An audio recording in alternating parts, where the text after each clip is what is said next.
All right, perfect. I'm so excited. Welcome back to the Global Flow series.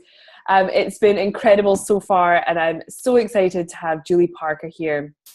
And we met in Bali not that long ago at the Awaken Women's Conference, and getting into our divine feminine and soaking up all of the amazing Baliness. But I want to just give you your official bio so that everybody knows exactly who you are and why we should listen to everything you say for the next next little while. So I'm very, very happy to have Julie on here. It's amazing. So she's been hailed by Elle magazine as a self-help guru. Julie Parker is the CEO and founder of the Beautiful You Coaching Academy, where she passionately trains and supports heart-centered people to bring their talents into the world as life coaches. The editor-in-chief of Inspired Coach magazine, a published author and in-demand speaker, Julie has inspired thousands of people on stages all over the world for clients using Apple, Telstra, and Earth including Apple, Telstra, and Earth events.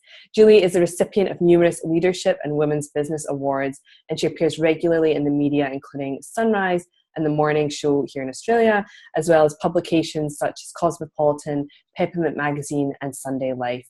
Julie is a modern-day priestess and is committed to contributing to a world where feminine qualities of intuition, presence, nurturing, and love, as well as spirituality, sit comfortably within the realms of global for-profit entrepreneurship. Julie lives in Melbourne with her husband, stepdaughter, and two much-loved adopted cats. Oh my gosh, I love all that. Just so blessed to have you here, and I love it. I'd love to know a little bit more about you and a little bit about your journey, just to share, to give everybody a little bit of context into who you are. And I love that what you've created, and I've been following you and reading your magazine and for years, and you know it's sort of vision board worthy stuff. So just can you give us a little bit more to the official bio? Sure. Well, first of all, thank you so much for inviting me to be a part of this series. I'm really delighted to be here, Joanna, and I think the best place for me to start is I began my professional career actually as a social worker, and I've always been very passionate about working with people, and for a really long time I worked with young people and their families who were experiencing pretty significant problems such as drug addiction, homelessness, gang-related violence, early teen pregnancy, and lots of other issues that go with that. You know, these were not kids that were turning up to school at all, let alone kids that were just sort of having problems at school, which we all know is significant enough when you're a young person in and of itself. And I absolutely loved that work for almost 10 years, but then got to the point where I started to really crave working with people at a much higher level.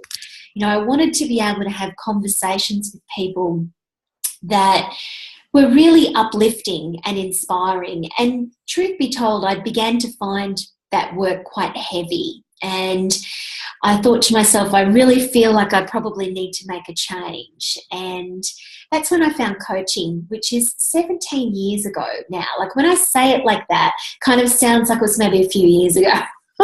And it's not. No. It's actually like 17 years ago this year that I trained to be a coach. And so I've been in the industry for a really long time. And at first when I trained, and I absolutely loved it, I continued to do my community work and then some corporate work and charity work as well, all while just sort of, as many of us do, building my business on the side. And I did that for many years until eventually I built things up to the point where I was able to go full-time into my coaching business, and I was experiencing a lot of success with that, which was wonderful, which in turn then started to attract towards me a lot of coaches. And they wanted to coach with me and say, you know, what is it that you're doing? Why do you have this wait list? You published a book, you're getting invitations to speak. What's the secret sauce?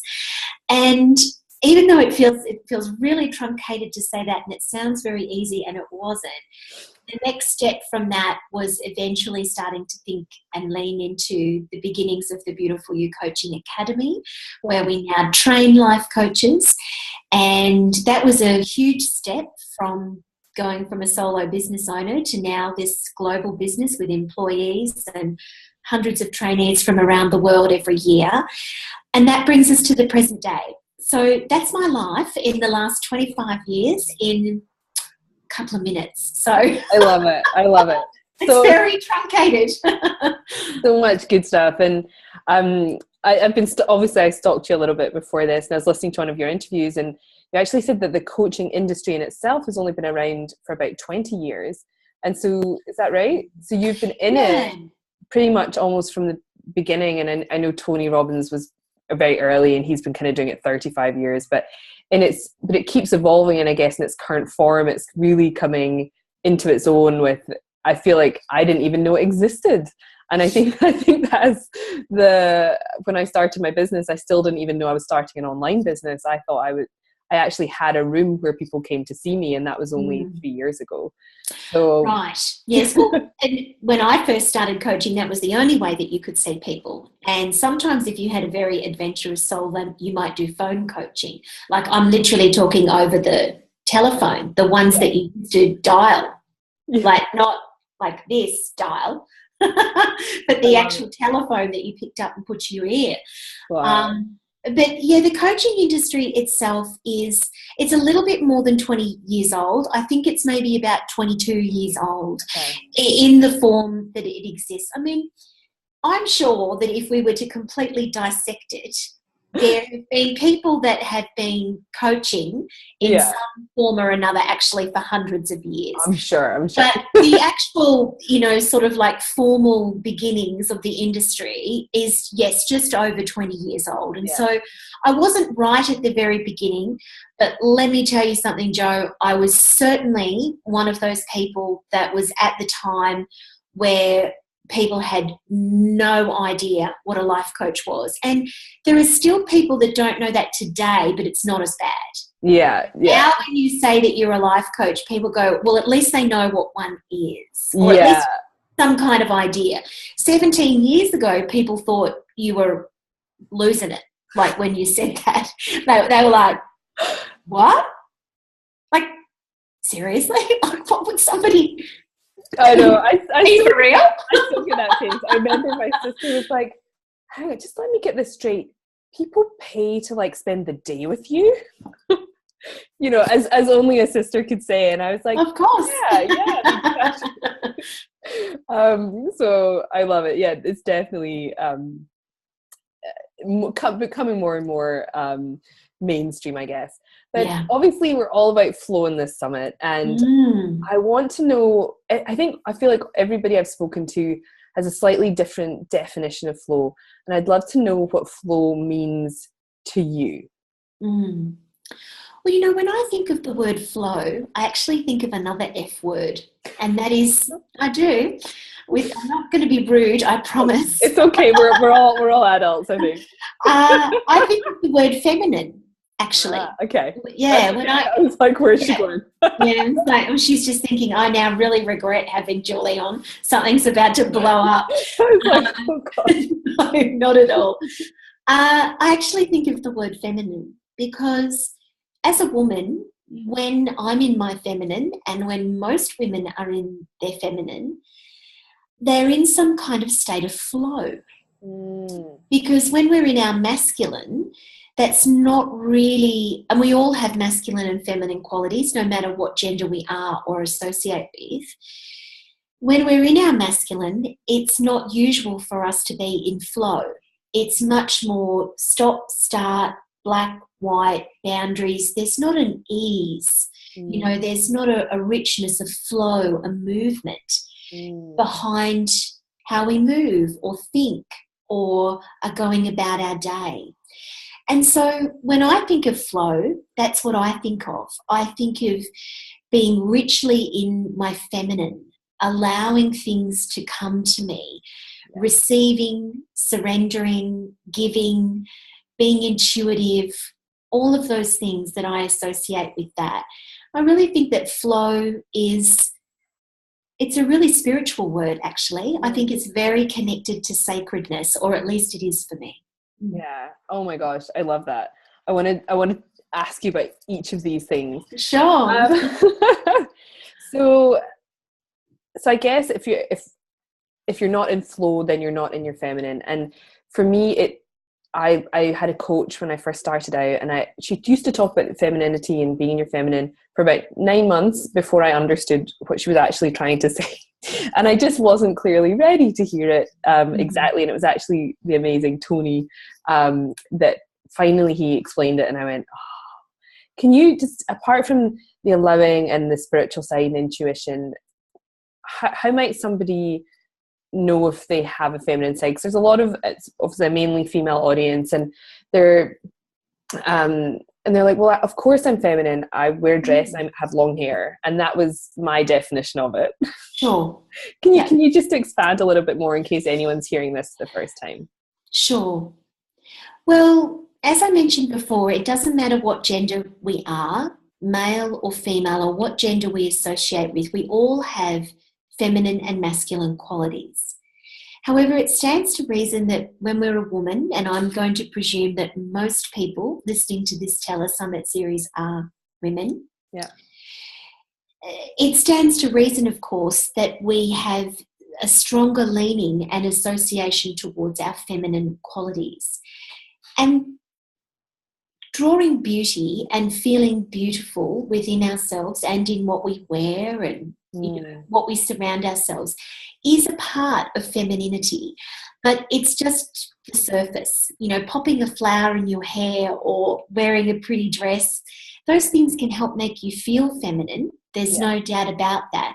But what we're really talking about here is the rising of the feminine inside of you.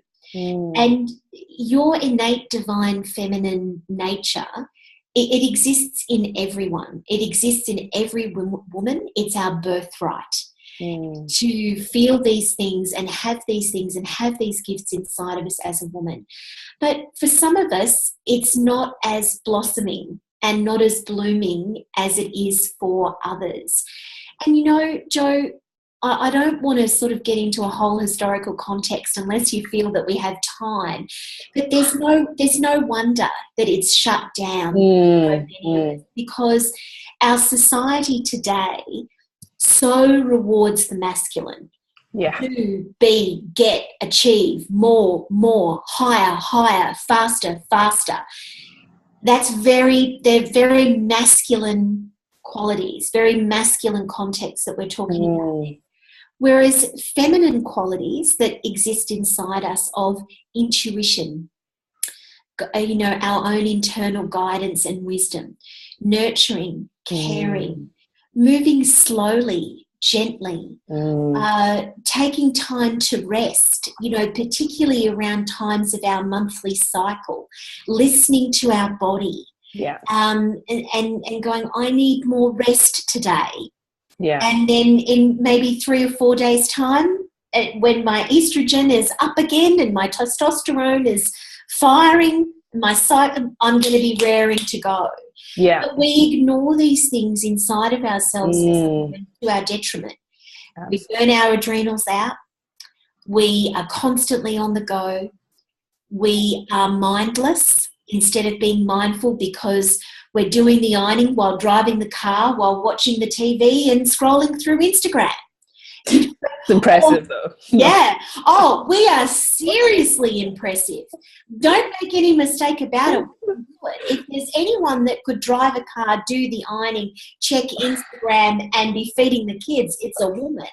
Like, seriously, there is no doubt that we can do things, but we're doing them sometimes to our detriment. And so being in our feminine flow is tapping into those beautiful innate qualities that live inside of us, but for so long have been seen as not terribly valued. And the result of that is we've quashed them down, we've ignored them, we've pushed them aside, but we're now only really beginning to understand that, in fact, the more that we can be in our feminine and honor our bodies and our cycles and the connections to the rhythms of and the flow of what it means to be a woman, the more chance we have of being sustainable in our life, of being mindful, of being present, of being embodied, of honouring our sensuality, our sexuality, and so much more. Yeah. And all of these things can just have such a huge impact on our family, our career, our business, everything. Oh, excuse me. Oh my goodness. It's okay. All of that. I love it. I love it. But I see what happens a lot in business, and I'm from a very corporate background. I used to be an accountant, very masculine, and very closed down in this entire area. And I can't even imagine in that job if I'd been like, oh, I've got to go and honor my feminine, and I'll be more creative if I take the afternoon off and come back tomorrow. I would have loved to say something like that. How do you see people incorporate this or struggle with incorporating it into their business, especially when they're trying to start an online business? How can you incorporate that into your business or even just your life for a start? Well, I think the first thing is it actually comes down to awareness, self-awareness, and trust. Because the thing is that if, as a woman, you've never seen any other role modelling other than you've got to get up at 5 o'clock in the morning and make sure everything's done for the kids and then get them off to school, and then, you've got to come back and then work right through and then pick them up and then feed them and make some time for your husband or partner of some kind, and then keep working right through until 11 o'clock, and that's what you've got to do to be successful, then it's very, very hard to think about pulling back and thinking to yourself, actually, maybe what I and my business need today is actually to have lunch with a girlfriend. And it's really hard to trust yourself to do those things when you're not used to those things potentially being productive. But here's the thing that I'd love to get everyone to possibly think about, because I know that this has happened to me many times.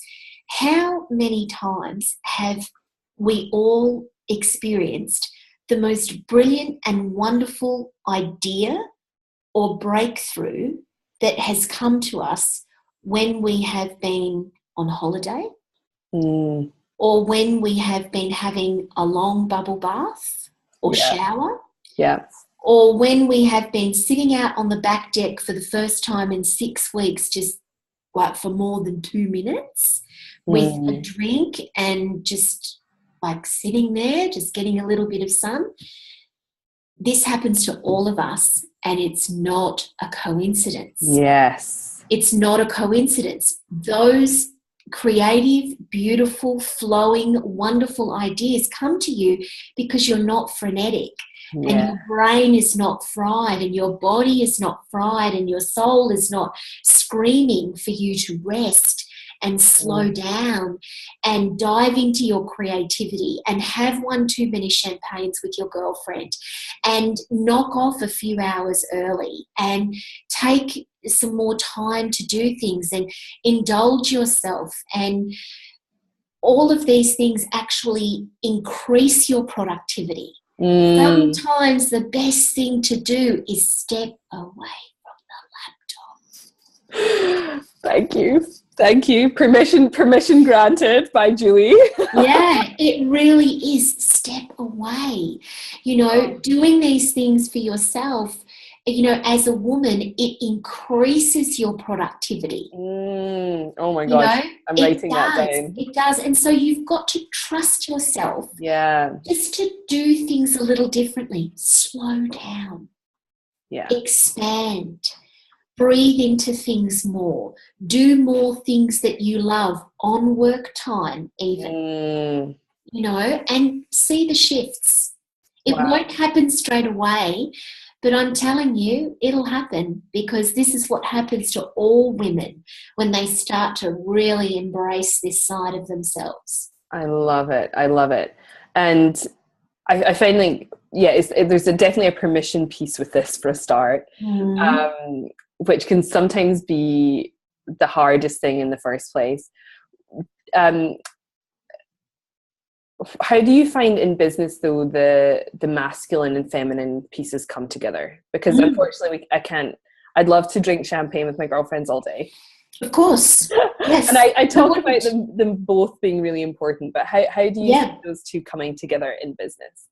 Well, I'm really glad that you mentioned that, Jo, because they are both really important. Like, there's no question about that. We cannot all be in our feminine and we cannot all be in our masculine. If we're all in our feminine, we're going to float away, and I'm here to tell you not a damn thing will get done. It's true. And if we're in our masculine, we'll send ourselves to an early grave. We'll just completely burn ourselves out. And really, the great trick of us all is, how do we balance these qualities within us? And so in a business, the first thing is just to be accepting of that, and to understand that a woman who is powerfully in her feminine, it doesn't absolve you of the fact that you've got to balance the books. And you've got to do stuff, and you have to make stuff happen. And that's when we are in our more masculine doing side as opposed to our being side. And so first thing is, we have to accept that. You can't just push it aside. But it's about trying to find a balance between the two, because if most women were honest with themselves, and I'm about to make a big confession, they would confess that if they looked at all of these qualities, either side, most of us are probably more in our masculine. Not all women, but most of us are. And as a proponent of the divine feminine, a sacred woman, a priestess, I'm here to tell you that as the CEO of a global company, I am more in my masculine most of the time than I am my feminine. But I'm working on it. And like all women, I'm a work in progress. I'm much better on my left side now than I used to be years ago, but it's still a work in progress. So we've got to be okay with it and understand that. And then just really, really be, again, it comes back to self-awareness and honesty. Like, if you're working 20 hours a day or 80 hours a week, you're starting to hate what you do, you're burnt out, you've got no time for yourself, no time for your family, your friends, or for anything else. It's all starting to feel crispy, like burnout, all those sorts of things, or you're just knocking a bang, bang, bang, and nothing is happening, then you're out of whack. And so you've got to start thinking about, well, where can I pull back? Where can I feel more flow? How can I bring more slowness and sacredness into my life, such as meditation or reading or gentleness or going to bed earlier, or whatever it may be. And so you've got to recognise it to begin with. But then, yes, it's slowly just about, you've got to be really honest with yourself, Jo. Really, that's what you've got to do. And you've got to go, okay, I'm frying over here. I need to be more over this side in my flow, or I'm completely floating away. I'm totally procrastinating. I'm not getting a thing done. I'm just putting everything off all the time, and that means you're too floaty. You're too over in your feminine, and you've got to move over here and get stuff done. You've just described my journey. I've never heard it called crisp. I was definitely crispy. My adrenals were literally just crisped to I don't know, to bits. But and I still am like, I can drift into that. That feels safe and it feels familiar. So can I. And pulling myself the other way is a journey, and it's a learning, and it's something I'm embracing more and more, and I find it fascinating. I find people that can embody their femininity fascinating as well, because I'm like, how does she do that? Because honestly, like, I think a lot of this comes down to judgment and the way as women we judge all those aspects of the feminine. And I used to think it was lazy and or flirty, or they were stupid, or all of those other murky things. And I didn't want to be any of those things. I'm like, oh no, that's not me. But yeah, I love all of that. And like that concept of slowing down, especially if you're something, or even in a launch period, to take some time out, it's just so important. And I heard like one of the things about flow is like you can't be in it constantly. You would also burn out if you're also in flow constantly, I think. Yeah, that's right. Burn out with nothing getting done. That's exactly right. And you'll also erode everything away. Like when you think about water that is just flowing constantly, it erodes things away around it because it's not stopping at all, or it's not changing direction or moving it. You're right, you cannot flow all the time. There has to be periods of stillness and stop, and there has to be periods of short bursts and movement forward. It's not easy, and sometimes the pursuit of balance worries me sometimes, because I think to myself that sometimes the pursuit of balance makes us more unbalanced, when we're trying to achieve that. But it's something that it's a gentle journey. We just have to, it's a gentle journey of trying to move between the two, listening to our bodies, listening to our hearts, our souls, our craving, and what it is that we know that we really feel and what it is that we know that we really need. And it's within that we then find that balance that's right for us, because what's the right balance for me is not for you. And is not for someone else. Sometimes people, like when I hear people saying, or they ask a question, like around what's your perfect morning routine or something like that, I always qualify that. When I talk about these things and say, but that's for me, but it's not necessarily for you or for anyone else. Right. We can't see ourselves as, all having the one answer to what works for us here. Absolutely. So I have like two ways. I was going to give you a laugh. My business that I set up 3 years ago, I called it Mission for Balance. That's literally right. Okay. Wow. And I've changed, and what I do is so different now, but it's like the same mission, because I remember talking about it with a friend and sort of brainstorming. She's like, well, what is it all about? What are you trying to achieve? And I was like, I don't know, I'm on this mission for balance. And that's where it came from. So it's funny, even though that was when I was health coaching and doing that stuff, it's still the same story. I'm still trying to find that balance, because I'm very much a very extreme person. Now I've completely forgotten what my other question was. Oh my gosh. It's like evaporated. I was like, I wanted to mention two of them and then ask you a follow-on question from that last one, but it's just evaporated out of my head. Oh man. Okay, it's gone. But I was going to ask something about business and bringing in something into business, but I can't quite remember what it was. Something about balance. Anyway, it might come back to me. If I'm supposed to ask it, it will come back, right? Like we'll just trust if I was supposed to. I am fascinated by all things spiritual, right? I've been on my own spiritual awakening over the last few years, and crazy weird things happen to me, and I can't quite always explain how they happened, and these mentors turn up. I would love to know a little bit, if you're comfortable sharing it, about your how the spirituality came into your business, and this high priestess thing. It's a word that maybe some people don't understand. It's not something I'm able to step into. I'm like, oh, I can maybe kind of identify with a goddess, like maybe, but I'm still not quite there yet. I'm like, I'd just love to know more about that part of your journey.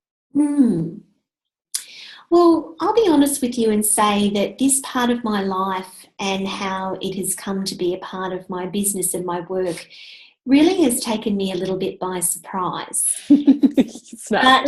But yeah, but I have this feeling that maybe I won't be saying that in a couple of years' time, because I feel like I'm doing so much learning and integration around it, and that what it's leading me to understand is, in fact, that this spirituality and this soul connection and this desire to be a priestess of serving women has actually always been inside me. And it's always been a part of the work that I do. It's just that now that I have the language to be able to describe it in that way. And I've also found a beautiful collective of sisters and other women that's rising and gathering around me that also understand it, which then makes it easier for one to step out, so to speak, and come out of the spiritual closet. So really it began for me about 2.5 years ago, when, interestingly enough, I was actually interviewing someone for the cover of the magazine. And one of the questions that I asked her was what learnings and teachings she felt had been really instrumental for her in her work. And she mentioned about a mystery school that she had undertaken studies with along the journey to become or have a remembrance path of a priestess, and to undertake the work of learning more about goddess culture and how that impacted her as a modern woman. When she said this, it was one of those life-changing moments, because I actually had like a physical reaction when she said that.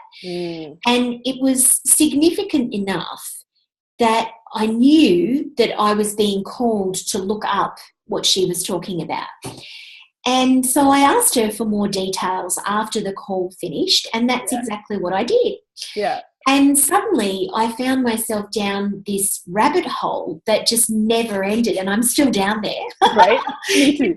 In the caverns and the caves. And, you know, it led me on a path of, first of all, learning to understand that I've actually always operated my business and a significant portion of my life very much with the divine feminine running through me. And that I never really realised or understood what that was. And it also inspired in me to start to undertake some intensive studies in women's spirituality, feminist spirituality, goddess culture, and how the wisdom of the ancient goddesses is so relevant to us today as modern women. And I just began to talk about it more. I began to feel less concerned that people would think that, as this sort of, for want of a better expression, you know, like leader or, you know, CEO of this global training company, that maybe I'd lost it and I was about to pack up and live in a teepee, you know. Yeah, that's right, outside of Byron Bay or something. And, you know, I was really losing it, and I was, you know, going off the grid, where none of those things are true.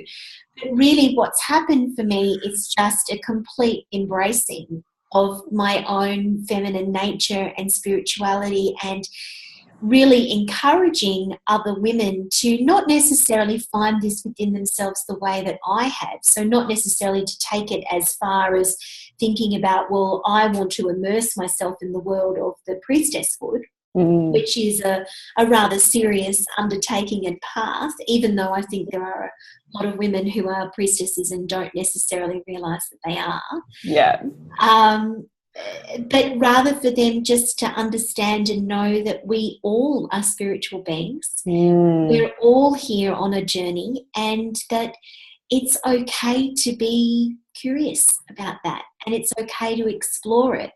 And that in particular, as modern women, there is this whole arm of spirituality that has been denied to us for hundreds of years and thousands of years, particularly through, with no disrespect, because I was raised in a Christian family, in a Christian household, and I still had very strong connections to that faith, but particularly through the religions in Western culture of Christianity and Catholicism. Yeah. They're not so kind to women. No. Those religions, they're not so kind to women, and they don't see women as these amazing, glorious, incredible, powerful, sexual, sensual, extraordinary beings that have a huge role to play in the life, death, rebirth of the planet, and how we are connected to Mother Nature within that. You know, that has been stripped away from so many of us, and immersing myself in those studies in that world has enriched my life so deeply, and it's made me a better businesswoman. It's made me more connected to myself, more connected to other people, more connected to the earth, and there's no turning back now. Like, you've opened Pandora's box. You I can't put the lid back on again. I can't close it now. I'm in too deep, and I have no desire to come out. Yeah. Oh my gosh, I love all of this, and I've done some past life stuff, and the Priestess has come up for me, and I'm sort of starting to get into that. But I actually, as well, when you said about coming out, I actually did I had to come out. I came out to my parents about my spirituality on FaceTime, and then wrote a newsletter about it. They were horrified. They were fairly horrified, and just, I think it's just so different, and it just brought up a lot of stuff for them. And oh, you're not going to go and shave your head, are you, darling? I was like, not this week. I might, but, you know, and I'm just like, it makes me happy, and I think it's, you know, helping. So, did you really, like, obviously you said you were worried about that being the perception of you maybe in the marketplace. Did you actually ever experience that back, or how has your experience of it actually been? No, I mean, our egos are wild, aren't they? Oh yeah. Really, really wild, and they love to trick us and convince us that all sorts of bad stuff is going to happen if we do certain things that clearly are very important to us.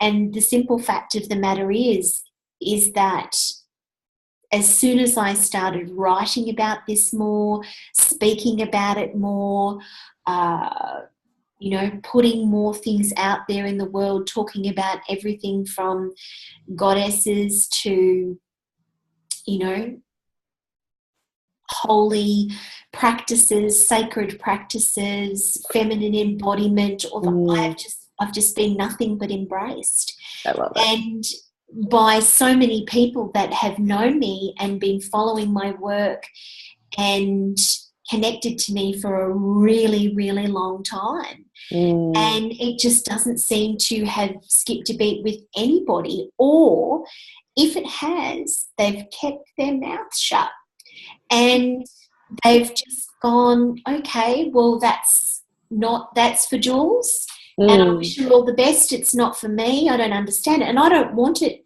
to be for anybody else. It's just it's just my journey.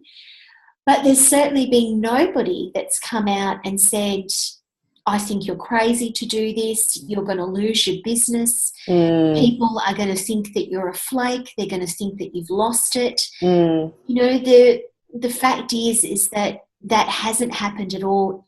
If anything, Jo, I feel as though it's actually drawn more people towards me, particularly women who are exploring this for themselves. I love it. I love it. Yeah. I've experienced something similar. In general, people are like, you just seem more, I don't know, yourself or something. And I'm like, I kind of feel more myself. And I want to sort of segue that into just a quick chat about authenticity. And how do you feel stepping into this side of you has affected your authenticity, and how does that impact your business or impact flow in your life? Well, I think it just allows you to live more comfortably every day.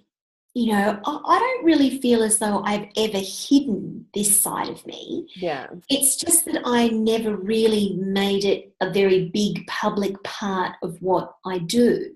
Yeah. And so when I stepped into doing that, it wasn't that I sort of moved from being inauthentic to suddenly being authentic. Yeah. I have had circumstances a long time ago in my life where I was feeling like I was probably, particularly from a branding perspective, trying to be something that I wasn't quite really, and realising pretty soon that that wasn't working and needing to shift into something else. But it really just allowed me, and I think this is what happens to so many people, and for anyone that's struggling with it, I want to tell you that I think this would likely happen to you too. You just feel more comfortable. Yeah. There's no mask, there's no pretense, this is me, this is who I am, and that's flow. Take me as this is it.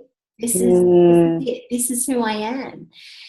And there's no jarring around, oh, I have to be like that for her and then like that for him and something else over here, or I have to hide that part of me with those people, but it's okay to let it out with these people, or it's not okay to let it out at all. So it comes back to the theme of the topic of our conversation today.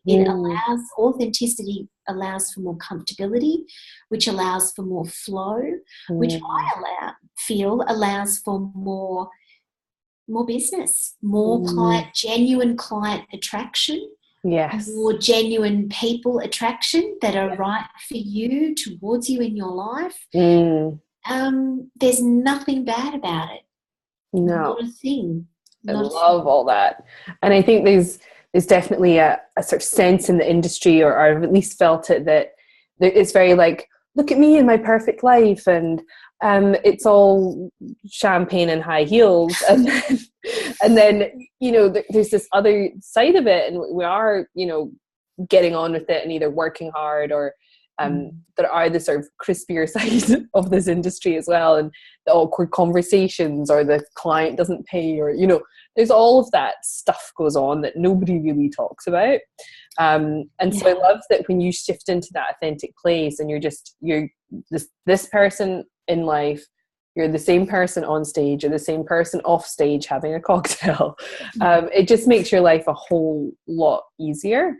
And I just, I want people to be like, oh, there's Jo, not that's her. Like, I don't Damn, I thought she was 10 years younger. Yeah, absolutely. I mean, we all want that. And, you know, so much of this industry, of course, is online. And when we have pretty pictures taken of ourselves and put them on our websites and do that, of course, we're presenting ourselves as our best self. And the way that we feel most beautiful and confident and aligned with what we're trying to send out to the world. It does not necessarily equate to what is happening every day. And I think we have to be smart consumers, and we have to have our wits about us in relation to what we see. And we also have to be really, and this is probably a whole other conversation, but I could talk to you all afternoon. Well, as women, we really do need to be very sophisticated in ensuring that we don't get swallowed up in the high heels and the champagne and the Paris photo shoots and, you know, the peonies and all that sort of stuff. You know, we do, I mean, I love lovely shoes and a glass of bubbles, and I happen to love peonies, actually. So, you know. And I've totally had a Paris photo shoot. Yeah, exactly. I mean, and you know what? I'm going to Paris this year, and I'm seriously considering having one myself. If not in Paris, then maybe in London. You know, it's going to be the height of summer. It'll be beautiful. The sun will be shining. But we do have to be very careful that we don't just see that as the only power feminine type of business, you know, that there is. And in fact, that type of constant branding for some women, in fact, for all women, I should say, not some women, I want to correct that, for all women can be very, very disempowering. We have to be really careful about that, especially as white women, Jo, as white privileged women. We don't want to be part of the problem of sending out messages that say, well, this is what success looks like. And this is only what success looks like. And if you don't have the multiple six-figure business and the hot husband and the Gucci shoes and the Moet on tap, that means that you're doing it wrong. And so you have to pay me a high five-figure sum and I'll teach you how to get it right. Right. That is disempowering. Yeah. That is disempowering to all women. And we've all got to be really careful, really careful about that type of marketing, whether we feel that maybe we're involved in it in some way, which can happen to the best of us, and we're just not awake or aware to that, or that we're lusting after it, thinking, that's what I want, that's what I want. But that's not you, that's her. You know, we shouldn't be selling lifestyle to each other. We should be working with each other around looking at the unique strengths and skills and amazingness that exists inside every single individual person, and helping them craft a life and a business that is aligned for them and only them. I love all of that. And I've seen it's been sort of different. I've seen this from different angles, and, you know, I got a little bit sucked in with that at the beginning of the end. I was like, you know, in a corporate job that I hated. I was like, oh, this thing and this light, and I can help people and I can live this amazing life. And, I got a little bit dazzled by it all, and I was like, it's amazing. And I see other people do it, like coming in that same way.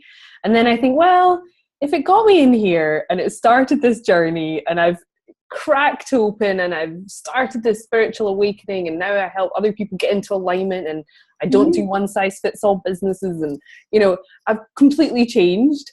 I kind of like, I give myself and anybody else, if that's like how they got into it, I'm like, don't beat yourself up, that's okay. Like, of course it's okay. And it's okay if you're there right now too. It's okay if you're there right now too.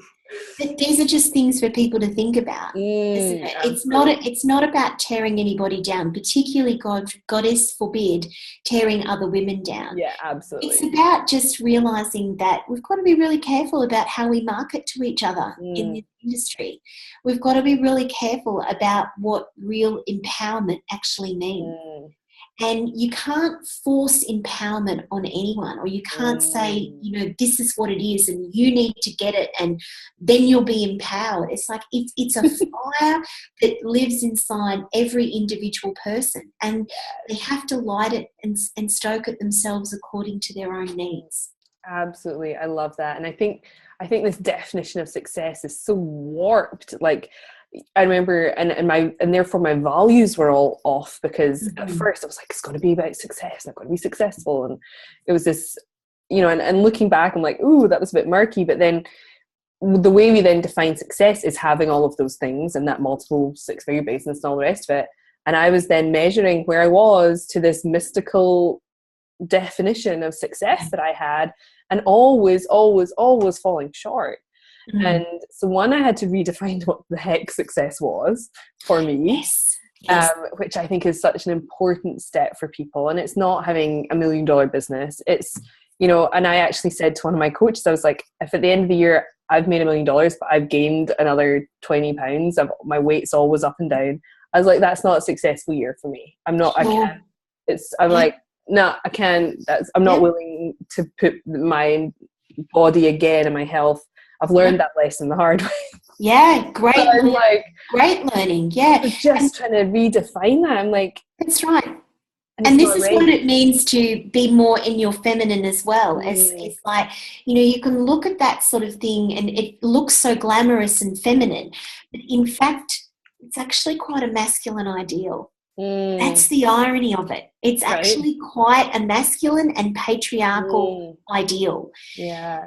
And I love what you mentioned there. It's really about defining success for yourself and what allows you to be, you know, feeling your best and flowing. My husband and I are, we're sort of thinking about potentially some big moves in our life and business at the moment.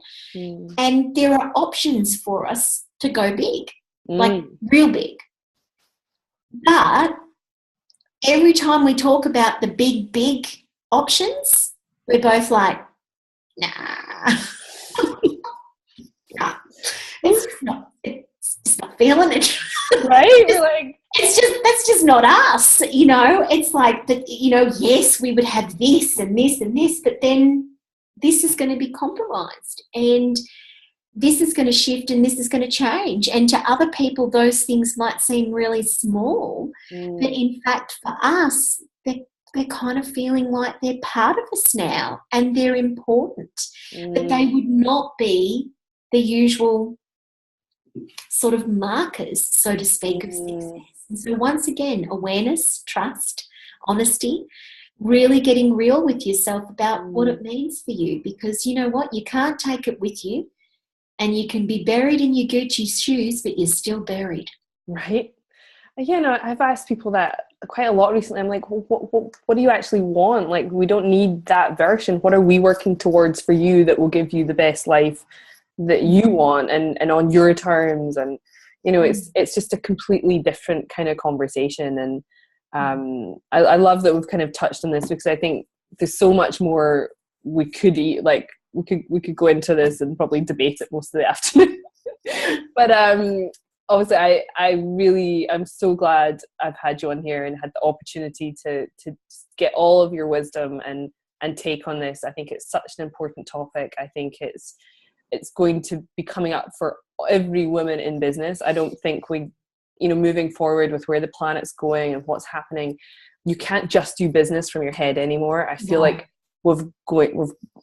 you have to mix them together. Yes. So I really appreciate opening up this conversation for us and giving us your perspective and your wisdom on this. I've just so appreciate it, and I had no idea where this conversation was going to go, and as always it flowed.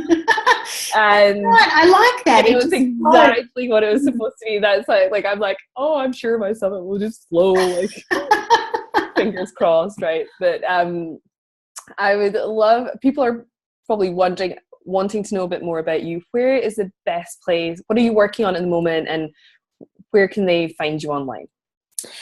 Yeah, well, for those who are interested in learning more about the Academy and coaching, it's beautifulyoucoachingacademy.com. And for those who are like, no, I don't want that, but I really want to find out about this priestess thing. I'm Googling that. Here we go here. I have a personal blog where I do quite a bit of writing there, and that's at juliesuzanneparker.com. And beautiful. Coming out very soon, depending upon when the series launches, I also have coming this year the Priestess podcast. Ooh. And I'm very, very excited about that. Lots of amazing, soulful conversations with women about spirituality, soul-led business, and all of the good stuff in between. That sounds like my kind of podcast. Yeah, I'm very excited for that. You also have an incredible magazine, Inspired Quote. Yes. I mean, I highly recommend it to anybody. Where would be the best place that they could find out a little bit more about that and get a free copy? Yeah, that's at the Academy website. So you just need to go to beautifulyoucoachingacademy.com, and it's completely free. We send it out every month and we love it. And it's our gift and service to the coaching industry. So we love to be able to send that out every month with articles around how to coach better, how to build your business, lots of profiles of amazing coaches. And so, yeah, it's free and there and available for anybody that would like to receive it. Amazing. And thank you so much. I'm off to now just consume your blog, I think. Thank you. And I'm going to call it Feminine Time and just feel really good about it, and it'll be good. Well, thank you so much for having me. It's been a really joyous and really flowing, feminine, fun conversation. And so how could I not love that? So thank you. I love it. Thank you again.